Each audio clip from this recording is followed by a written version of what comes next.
Ambala road स्थित ईदगाह मैदान में कड़ी सुरक्षा के बीच ईद उल अजहा की नमाज सकुशल संपन्न। जिलाधिकारी एसएसपी रहे मौजूद। आपको बता दें, अंबाला रोड स्थित ईदगाह मैदान में कड़ी सुरक्षा के बीच ईद उल अजहा की नमाज सकुशल संपन्न हो गई। इस दौरान सभी ने देश में अमन शांति की दुआ मांगी। नमाज के दौरान ड्रोन कैमरे से भी निगरानी रखी गई। बारिश में भी हजारों की संख्या में लोग ईद उल अजहा की नमाज अदा करने पहुंचे।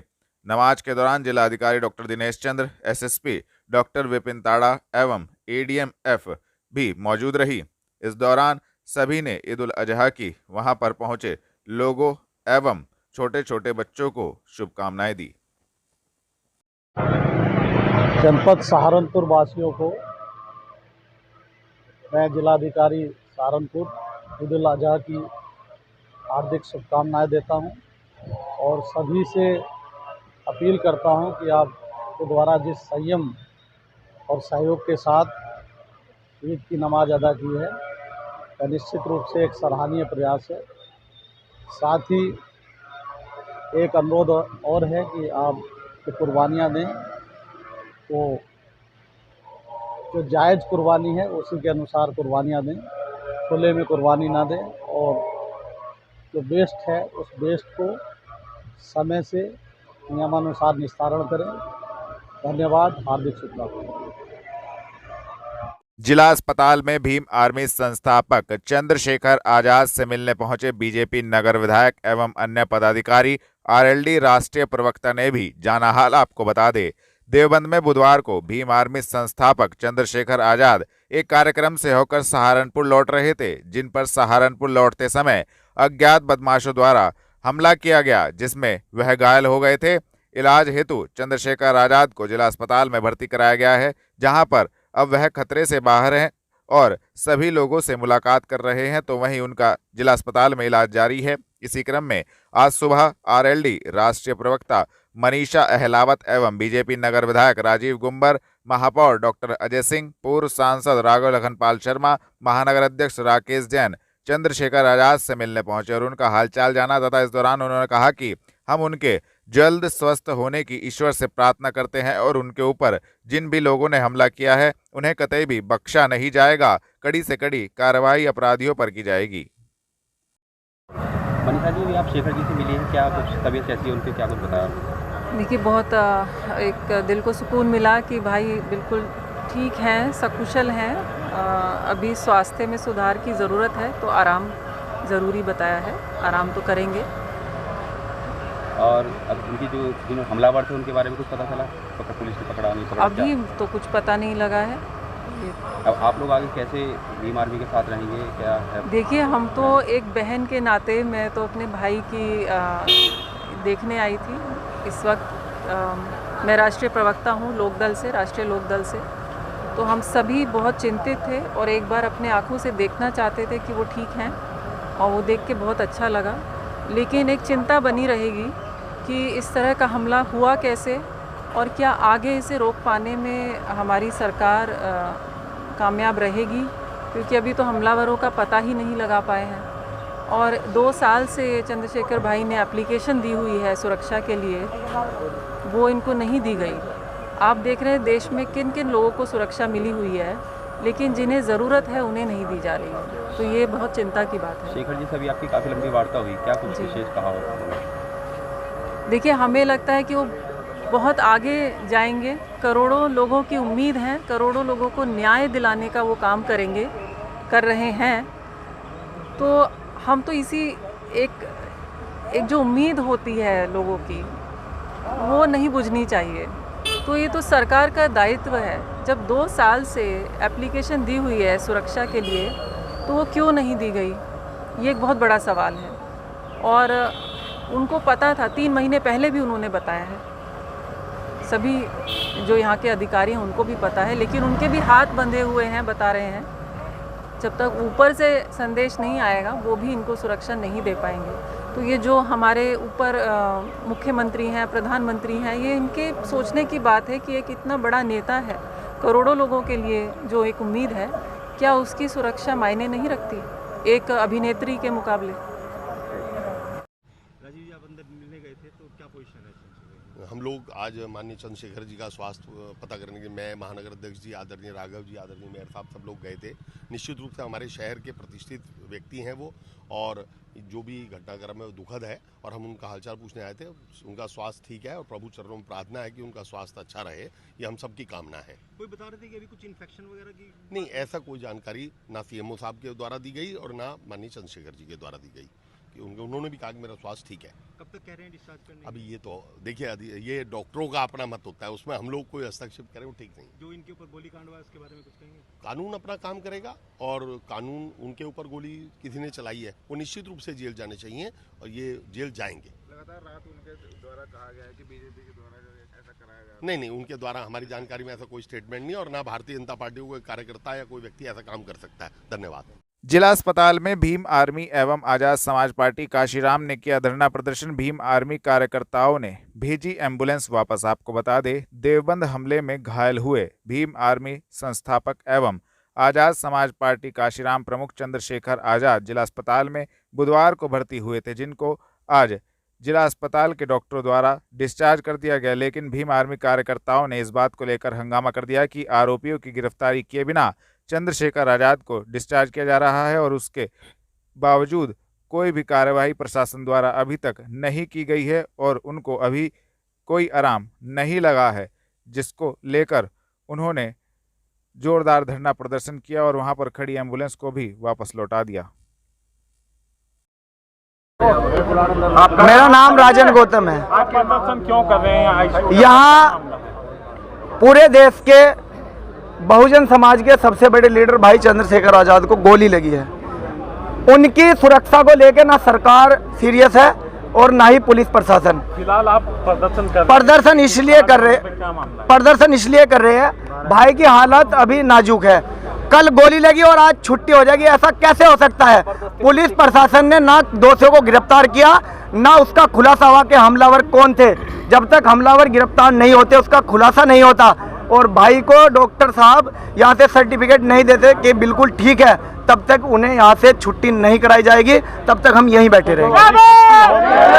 डॉक्टर कर रहे हैं प्रशासन के लोग? प्रशासन सरकार के दबाव में आकर के यहाँ छुट्टी कराई जा रही है जबरदस्ती। अंदर से भाई चंद्रशेखर आजाद का खुद का मैसेज है कि मुझे दर्द हो रहा है, मुझे पैन हो रहा है कमर में, मेरे शरीर में जो है हलचल हो रही है, पूरी बेचैनी हो रही है। इस हालात में अगर उनकी छुट्टी कर रहे हैं, रास्ते में उन्हें कुछ हो जाता है, तो इसका जिम्मेदार कौन? मीडिया के लोगों से मेरी अपील है कि इस मुद्दे को ज़्यादा से ज़्यादा उठाए। जबरदस्ती सरकार के दबाव में पुलिस प्रशासन भाई की छुट्टी करा रहा है यहाँ से। गिरफ्तार नहीं हुआ, अभी आप कह रहे थे कि योगी जी के जाति के लोग हैं, सबको पता है किस जाति के लोग हैं। मुझे तो पता नहीं योगी जी किस जाति के हैं। अपनी जाति के लोगों को बचाने के लिए योगी आदित्यनाथ जी पुलिस प्रशासन से ये गंदा खेल रचवा रहे हैं।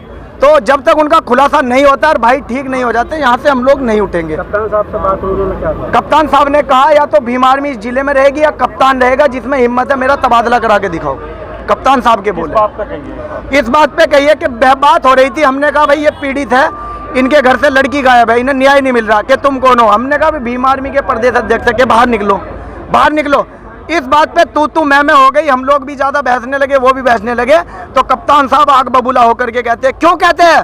क्योंकि उनके ससुर साहब भाजपा के सांसद है बागपत से, वो खुद भाजपा और आरएसएस के बड़े कार्यकर्ता है। वो इस जोश में कहते हैं, इस वर्दी का गलत इस्तेमाल करके, कि या तो भीम आर्मी रहेगी या कप्तान रहेगा। कप्तान हजार जाएंगे, भीम आर्मी यही रहेगी। जिला अस्पताल से उपचार के बाद डिस्चार्ज हुए भीम आर्मी संस्थापक व आजाद समाज पार्टी काशीराम प्रमुख चंद्रशेखर आजाद पत्रकारों को दी जानकारी। आपको बता दें, जिला अस्पताल से उपचार के बाद भीम आर्मी संस्थापक व आजाद समाज पार्टी काशीराम प्रमुख चंद्रशेखर आजाद डिस्चार्ज हो गए हैं। स्वास्थ्य विभाग के डॉक्टरों का कहना है कि चंद्रशेखर आजाद अब खतरे से बाहर हैं। तो वहीं चंद्रशेखर आजाद ने भी बताया कि उनको पहले से अब आराम है। जहां उनको गोली लगी थी वहां पर लगातार स्वास्थ्य विभाग के डॉक्टरों द्वारा ड्रेसिंग की जा रही है। इस संबंध में उन्होंने पत्रकारों को पूरा मामला भी बताया। थोड़ा नीचे हुआ 24 का समय बीत चुका है, क्या कहना चाहेंगे आप कैसा? ये आज का हमला नहीं है, ये तो हमला वंचितों पे सदियों से होता है, और ये कोई पहला वंचित वर्ग कोई व्यक्ति नहीं इसकी जान पे बनाई है। ऐसे बहुत सारे इंसिडेंट हुए, बहुत सारे लोगों की जान गई है, लेकिन आज कानून का राज है। जब मेरे जैसे व्यक्ति के साथ ये हो रहा है तो आम वंचित वर्ग के व्यक्ति के साथ क्या होता है, उत्तर प्रदेश में क्या लॉ एंड ऑर्डर है, इसको हमें समझना चाहिए। और अब तक क्या कार्रवाई, ये 24 घंटे ज़्यादा आपके सामने है। मैं तो मौत और ज़िंदगी के बीच लड़ रहा था, लेकिन अपराधी अभी भी खुलेआम घूम रहे हैं। ये बिना सत्ता के संरक्षण के नहीं हो सकता है। क्या इंटेलिजेंस है पुलिस की, क्या उनके पास इंफॉर्मेशन है, सूत्र उनके बहुत बड़े बड़े हो जाते हैं। अब तक क्यों आरोपी गिरफ्तार नहीं हुए? गाड़ी भी बरामद इसलिए हुई क्योंकि गांव वालों ने बता दिया कि मीरकपुर में कोई गाड़ी खड़ी करके गया है। अब तक लोग नहीं मिले। ये वंचितों का बेटा है। अगर मर भी जाएगा तो क्या फ़र्क पड़ेगा, लोग भूल जाएंगे। ये किसी रानी का बेटा नहीं है, तो अगर उसको कुछ होगा, किसी कमिश्नर साहब से जुड़ा हुआ मामला नहीं है कि 4-5 घंटे में कुत्ता बरामद हो जाएगा। मैं ये मानता हूँ सरकार की घोर लापरवाही है, और मुख्यमंत्री का बिल्कुल ना बोलना और बड़े बड़े दावे करना और इस घटना में ना बोलना स्पष्ट करता है कि मुख्यमंत्री सत्ता को संरक्षण दे रहे हैं, अपराधियों को संरक्षण दे रहे हैं, और उनके संरक्षण में अपराधी पल रहे हैं। और ये कानून व्यवस्था के लिए, लोगों के कानून के प्रति विश्वास के लिए बड़ा खतरनाक है। अच्छा, हम लोगों ने सीसीटीवी देखा, उसमें दिख रहा है कि पीछे से गाड़ी आके चेस करती है, और क्या कुछ अगर कुछ बता पाएंगे कि आप कहाँ थे, कैसे फायर? देखिए, मैं दिल्ली से लौटा हूँ, मेरे एक साथी की डेथ हुई, मैं थोड़ा सा परेशान था। फिर उस डेथ की सूचना के बाद मुझे आना था देवबंद में। हमारे एक साथी की माता जी की डेथ हो गई थी, उनके रस्म पगड़ी का कार्यक्रम था। उनके घर से जैसे मैं निकला, सहारनपुर की तरफ मुश्किल से 50 मीटर चला होगा, एक गाड़ी आती है। मैं फ़ोन पे तरह मेरा ध्यान था, उसने वहाँ से गोली चलती है, और वो गोली मेरे कान के पास से निकलती है। मैं अपने साथियों को कहता हूँ कि गोली चली है। पहले मुझे लगा, आवाज़ से लगा पटाखा है, लेकिन बाद में जब वो वाइब्रेशन हुई जाते हुए तो मुझे एहसास हुआ गोली, और वो गाड़ी में टकराई। फिर दूसरी गोली जब मुझे लगी, बुलेट जो चीरती हुई लोहे के हिस्से को गाड़ी के, और वो मुझे लगी, तो मुझे एहसास हुआ कि हम गिर गए। फिर तीसरी गोली चली, जिसने मेरा आगे वाला शीशा पूरा डैमेज कर दिया। चौथी गोली पे मैं नीचे हो गया, जो गोली आपने देखा कि वो सीधी उसमें लगी। अगर मैं नीचे ना होता तो वो मेरी छाती के आर पार चली जाती। फिर वो गाड़ी 10 मीटर आगे जाकर रुक जाती है, वो 2 हवा में फायर करते हैं, जैसा मैंने देखा। और फिर उन्होंने फिर हमारी गाड़ी फायर किया। वो फायर जो है गाड़ी के नंबर प्लेट पे लगी। मेरा ये मानना है, उनको ऐसा लगा होगा कि हमने जो काम करने आए थे वो कर दिया, अब ये मर गया शायद, जैसा पहले कई घटना में हो। फिर वो शायद सरेंडर करने के मूड में थे, लेकिन जैसे ही मनीष ने गाड़ी को मेरे कहे से यू टर्न लिया, उनको समझ आया कि ये जिंदा है, तब वो वहाँ से भागे। हमने पुलिस को बताया कि ये गाड़ी का नंबर है, फिर उन्होंने उसको इंक्वायरी किया। पुलिस के अच्छे अधिकारी यहाँ हैं, उम्मीद है वो अच्छा काम भी करेंगे। लेकिन ये स्पष्ट हुआ कि अपराधियों में कोई डर भय नहीं। कितने लोग थे? 3 लोग। 3 लोग थे। 2 लोग असले से हमला कर रहे थे, एक व्यक्ति गाड़ी चला रहा। चंद्रशेखर जी, कोई थ्रेट कॉल आया हो आपको इससे पहले, कोई धमकी? पिछले कई सालों से आ रही है। मैं लगातार पुलिस को इंटीमेट भी करता रहता हूँ। मैंने डीजीपी को भी लिखा, गृह मंत्री को भी लिखा, मुख्यमंत्री को भी लिखा, यहाँ के पहले एसएसपी डीएम थे उनको भी लिखा। लेकिन डीएम साहब जो पिछले थे, अखिलेश सिंह जी, उन्होंने साफ मना कर दिया कि चीफ मिनिस्टर नहीं चाहते चंद्रशेखर को सुरक्षा दी जाए। मेरे आज भी याद है ये बात, क्योंकि मैंने एलआईयू के अधिकारी द्वारा पूछा कि भाई मैंने आपको बताया थ्रेट भी है, फिर क्यों नहीं हो रहा है? तो उन्होंने कहा भाई ये सरकार का मामला, सरकार चाहे तो दे सकती। तो मैं चाहता हूँ मुख्यमंत्री इंतजार कर रहे हैं कब चंद्रशेखर मरे, उनका काम आसान हो। लेकिन उनको ये नहीं पता कि गरीबों की, कमज़ोरों की, शोषितों की बात करने वाला चंद्रशेखर इतनी आसानी से उनकी राह के रास्ते में से नहीं हटेगा। अंबाला रोड पर ईद की नमाज के बाद समाज सेवी आरिफ खान ने जिलाधिकारी एवं एसएसपी का किया सम्मान। दी जानकारी आपको बता दें, ईद उल अजहा की नमाज के बाद समाज सेवी आरिफ खान ने सभी लोगों को ईद की मुबारकबाद दी और देश में भाईचारे के लिए दुआ मांगी, जिसके बाद सभी नमाजियों ने उन्हें आमीन कहा। इसके बाद आरिफ खान ने जिलाधिकारी doctor Dinesh Chandra, SSP doctor Vipin ताड़ा का पगड़ी एवं फूल माला पटका पहनाकर स्वागत एवं सम्मान किया और सभी अच्छे इंतजामों के लिए उनका शुक्रिया अदा किया।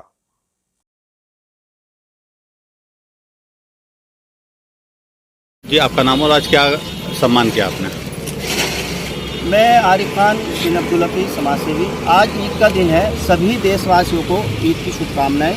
यहाँ ईद की नमाज हमारे काजी नदीम साहब ने ईद की नमाज अदा कराई है, और ईद की नमाज अदा कराकर देश और मुल्क के लिए आपने दुआ की है, देश मुल्क में भाईचारा रहे, खुशहाली रहे।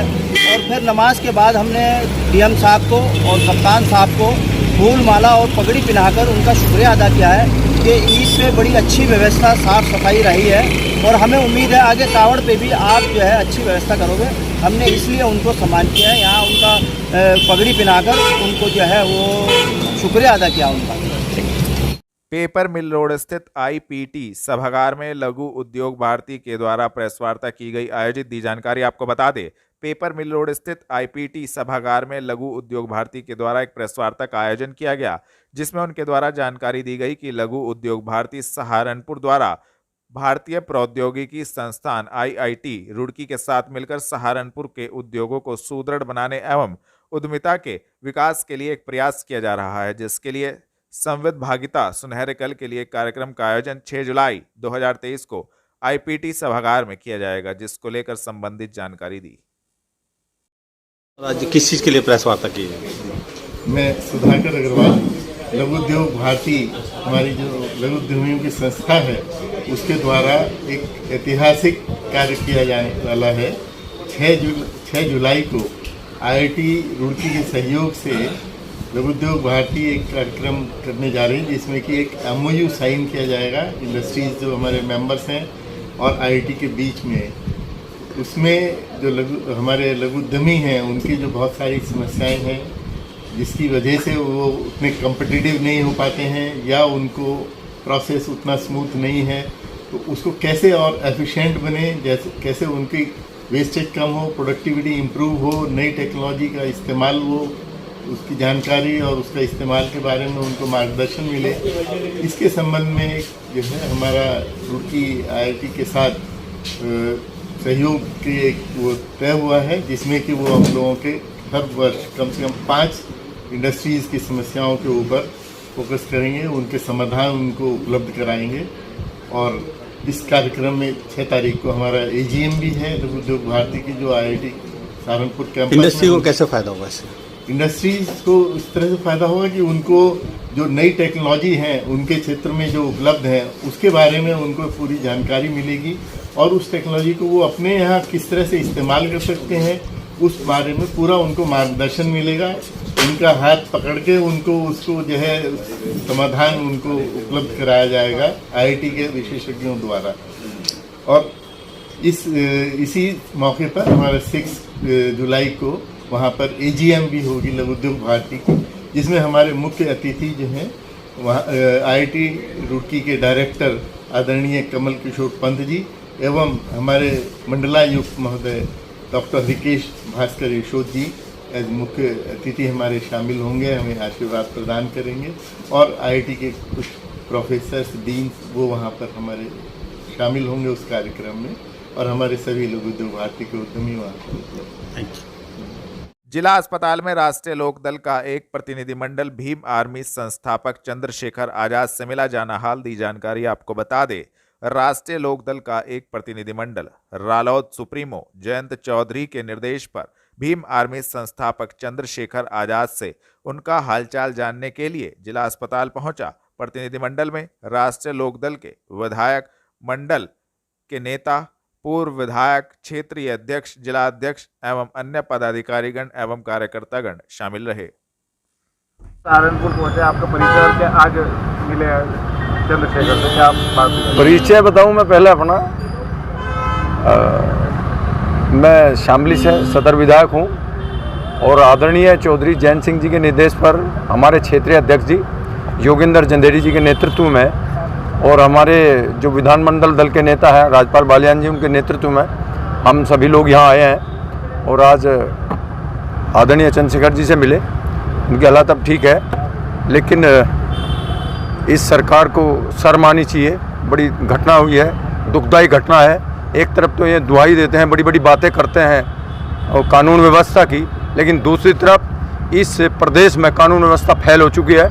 4-5 महीने हुए हैं, बार बार घटना होती है और सरकार मूक दर्शक बनकर रहती है, पुलिस मूक दर्शक बनकर रहती है। कहीं न्यायपालिका का गला घोंटा जाता है, कहीं जज के न्यायपालिका के अंदर ही मर्डर हो जाता है और कहीं उमेश पाल जैसे हत्याकांड होता है। और अब एक जनप्रतिनिधि जो बहुत लोकप्रिय है, जो अपनी आवाज़ को बुलंद करता है और इस सरकार के खिलाफ जो भी जातियाँ होती हैं उनके खिलाफ खड़ा होता है, जनता की आवाज़ बनकर आवाज़ उठाता है, उसके खिलाफ और उस पर आक्रमण हुआ है। इस सरकार को शर्म आनी चाहिए और ये बहुत दर्दनाक घटना है। और मैं तो ये कहता हूँ कि वो बुलडोजर कहाँ है और कि 24 घंटे हो चुके हैं, अब तक किसी का पता नहीं चला है।